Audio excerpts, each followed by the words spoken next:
Hey, And Curt. that's me running to the door. How are you, brother? Good to see you. Good to see you. Oh, God. Hate lies, live true.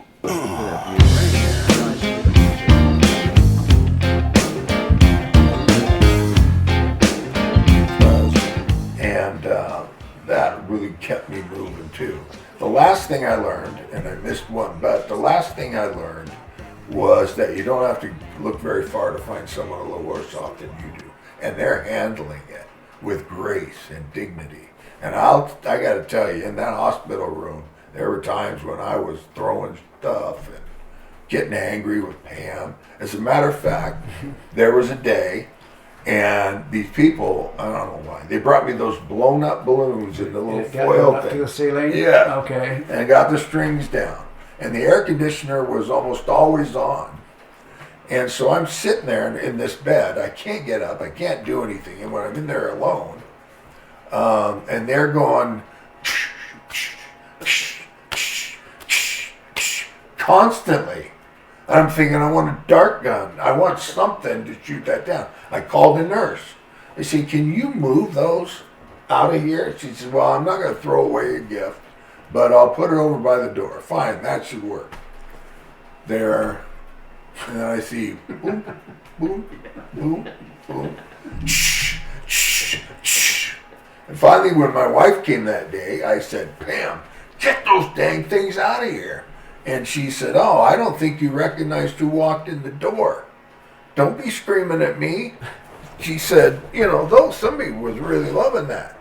She said, why don't we give it to somebody else that might appreciate it? And they say, I love you and get well soon and be strong, whatever they said on them, stuff like that. And so she said, no, you're not going to throw those away. You're going to get your butt in a wheelchair, and you and I are going to take them and give them to somebody that will appreciate them. That we can do. And I said, fine. And I was really not happy. And so I do this struggle to get in this wheelchair, and I'm holding these balloons, and I'm going, just wanted to throw them out of the window. And so Pam's pushing me, and she said, let's go up to the kids' ward. And I'm thinking, oh, great, a bunch of screaming kids. And so we go up there, and obviously there's not all screaming kids up there. The elevator doors open, and the first thing that hits us in our face is this, obviously it's some kid, but I can't see it. It's like they're in this cubby area, whatever, just laughing, just gut laughing, like laughing like when you're not supposed to laugh and you're in church or school or something, and you get that bug and you gotta hold it in, and then all of a sudden it's like blah, snot out your nose, and you can't, just the biggest noise, everybody's turned. It was that kind of laughter just over and over again. And immediately I said to Pam, isn't this a hospital? Don't people need to be quiet? They had to tell that kid to shut up. I was really depressed, let me say that. So I'm not usually that way. But I'm going down the hall, and we decide to go to the nurse's station and see if there's anybody that wants them. So we get up there, and I'm like here on the thing. I can see the nurse, and I'm holding these balloons. And it's like, do you want these balloons? Is there any kid here that would appreciate them? And she's on the phone. She went, yeah. And she pointed like this behind her. And so Pam pushed me to the little opening. And I can tell already that boisterous laugh is coming from there. So I come around the corner, and this is absolutely true. This kid, it brought me to tears. This kid had this like nylon thing all over his face, and the mouth was open, if you want to call it a mouth. His lips were not only burnt, they were gone, and all you see is the teeth and the gums, and his hair was all gone, and you could see the scarring on his forehead even under this thing. There was no nose. It was just holes where his nose used to be. And that's what I see, and I'm like, gosh, that's crazy. That was the kid laughing. That was where the laughter was coming from. And it just, if I'd have been standing up, I'd have dropped in my seat just seeing that. And it took me a while to wrap my head around it. And I said, would you please give these to that kid? I said, what happened? She said, he was in a horrible fire. His parents were killed. And he's been in here for well over a month already. And he's our mascot. That kid is the greatest kid in the world. And I just keep thinking to myself, oh my gosh, he is just yucking it up back there. And Pam and I talked all about that, and we were like, I said to her, compared to that kid, there's nothing wrong with me. And it doesn't have to be that drastic, but here I am in my own pain and turmoil, and it shuts me off when I'm all angry that I can't even realize that there are people all over the world in my same position. I feel like I'm alone. And some of them, many of them, are finding a way to deal with it in a much better way than I was.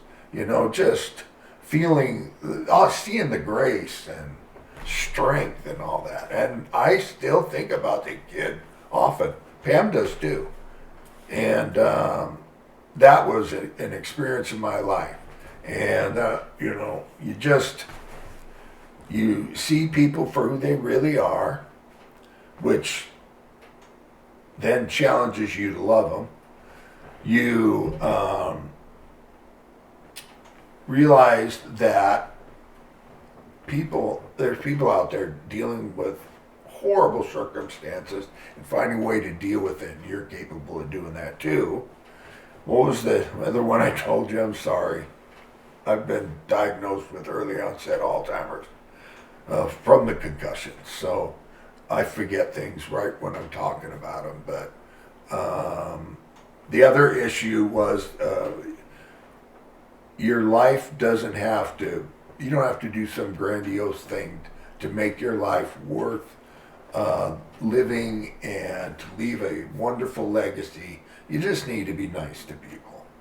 And so those simple things actually are huge things and can change your life. I got the other one. The first one really was that I challenged them. That's a different part of speech. Forgive me. I'm going nuts over. Go ahead. Great advice for what's going on in our world today. Yeah. I mean, very simple advice, right? Yeah. Now, your prosthesis has been upgraded how many times, and does the NFL pay for it? NFL doesn't pay a dime for former players. Seriously. And just like you, first of all, they do pay for your disability. I get a salary. It took me forever to qualify. And what you do is you turn in your paperwork and tell them what's going on. Then they send you to a local doctor that they've chosen for that looks at you and has this list that he checks off things. And then he makes a recommendation, sends that back to the NFL. That they chose. They chose the doctor. Right. Which. Well, my doctor in Everett looks at me. I'd had both hips replaced, a shoulder replaced. I had prosthesis. My back had spines and rods in my spine, screws. I've got 2 plates in my neck. And he looks at me and he sees me walking. And he says to me, all right, he says, you're actually the worst person I've seen doing this. I'm going to recommend that you get it, obviously. So I'm like, yes, I get, this 6-figure thing and, I'll be set. And so I wait, and about 3 months or 4 months later, see, there's a board that goes to. 3 player reps, 3 owner reps. And then it was Tagliabue at that time, makes the decision if there's a tie. And if he can't make a decision. He's the tiebreaker. Yeah. Isn't that a conflict? I think so. But if he doesn't do it often, is what I've been told. Or I don't think it was something like he had to vote to do it. I think he ultimately could, but then he sees his job like a judge, getting the jury to go back and find a solution. He doesn't want a tiebreaker. He doesn't want to be the tiebreaker, Right. That's for sure. He knows what that'll raise up. So anyway, so I get this letter that says there was a 3-3 tie for you getting it, not getting it. Now Wait a second. How could there be? Why would it be 6-0? I mean, automatic. That was my question. Automatic. Because the owners don't want to pay disability. Two reasons. The money really, I mean, come on. So the panel again was 3 players, 3 doctors. Right. And the doctors are picked by the NFL. Well, the panel, I don't know who the panel was picked by. I have no clue, to tell you the truth. I gotta guess. Yeah. So anyway, so then the next thing they do is they send you to a doctor a little further away. I don't know why it has to be like that, but this doctor was down in Seattle. And so them meeting only every 6 months from the time I turned my disability in to that point was 4 months because I turned it in at the 2-month mark. Then they met again, said I was tied, and then sent me to another doctor. This doctor was in Seattle, so I get an appointment, and now I'm another 2 months in, and I go see him. Looks at me, does all the stuff, and he says, "You're the worst guy I've seen in this process." And so he sends his thing back, and 4 months later, I'm thinking, okay, well, 2 doctors, what are they going to do? Well, they came back tied again. I don't know who voted where, but I have a sneaking suspicion it was the owners against the players. So then what you do, and I was lucky this happened, was that they send you, at your expense, all of these doctors and stuff, you got to pay for. And they say, well, the last doctor you need to see is in Los Angeles. He was at Joe Curlin. That's that group with the Rams. He was with Joe Curlin, and this guy is the final say. He's, if he had arbitration, he'd be arbitrator, and then he'd say what the deal is.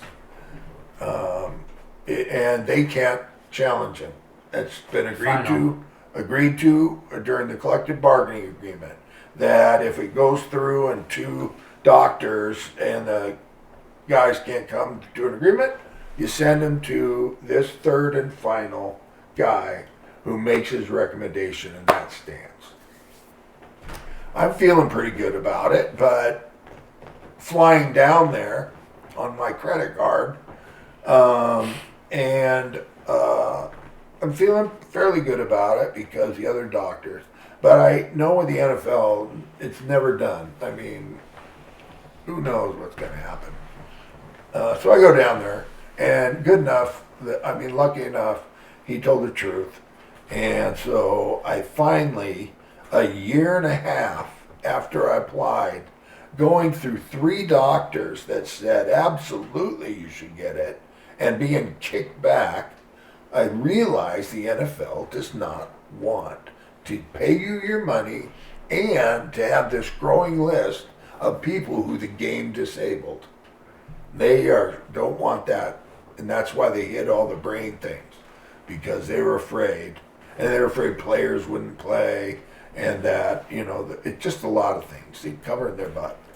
So I had disability, and I was happy about that.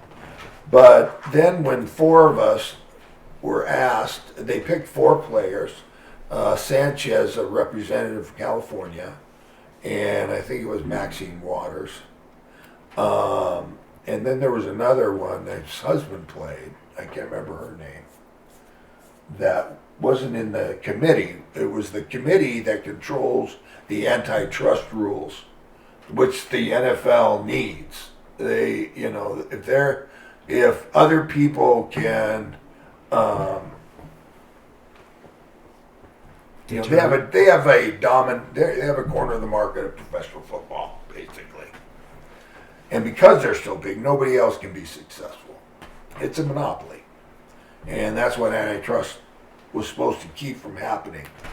But they've given them a waiver. So, and I learned all that when I went back there. And they asked me to do it because by that time, I'd had a ton of articles written. Gene Upshaw, when they were trying to take what happens when a guy gets injured at work? L&I, away from players that got hurt playing in their state and who, under the law, qualified for it. And there was one lawyer that would just go and kick butt and get players money. And so people fly in and they would count the games that they played against teams in LA to qualify. They got a little scam going themselves, basically. Anyway, the union didn't want that taken away, and there were laws. And so they had me come and testify because these guys were saying, we don't want to pay for fake injuries from these guys. And he said, would you come and go with us? And really quickly, the guy tried doing that with me. And I said, fake injuries? And I popped my leg off and I slammed it on the thing. And everybody's out there. And I said, does this look fake to you? Would you fake this just to get a few dollars? And he said, well, maybe there's one or two. Oh my God. So anyway, Gene was like, that was great. And they voted, the bill got defeated.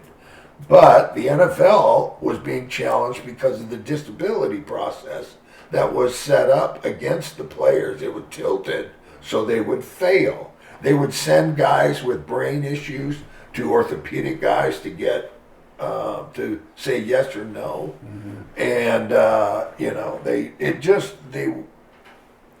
and what they do is, Matt Damon had a movie where he was representing this couple with cancer.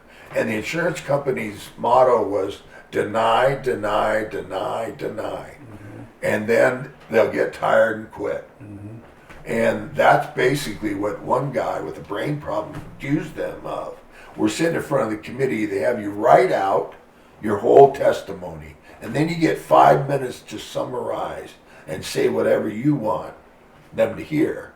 And I had a lot of issues with the timing and stuff.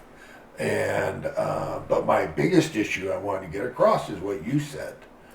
And that is the fact that, great, I qualified for disability, which says that I can't work anywhere.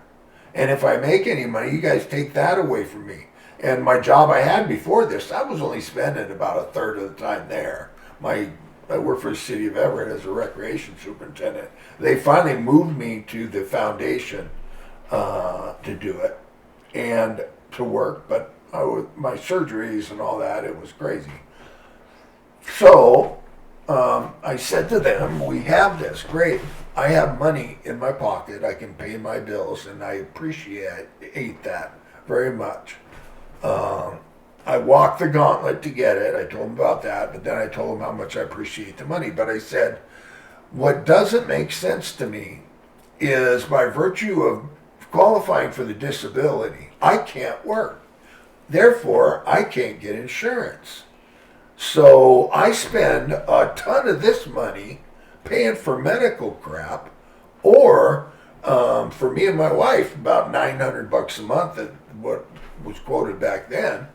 And it's just not right. I said, how much cheaper would it be for you guys just to add us in to the insurance pool from the players? Mm-hmm. There's not that many of us, about 1,000 that qualify for disability. How hard would that be? That would really give players what they need. And there's players out there that can't get medical help, and they can't work. And finally, my wife worked, and she had insurance. But if that wasn't the case, I would be struggling. And wonder if you couldn't afford to get to LA.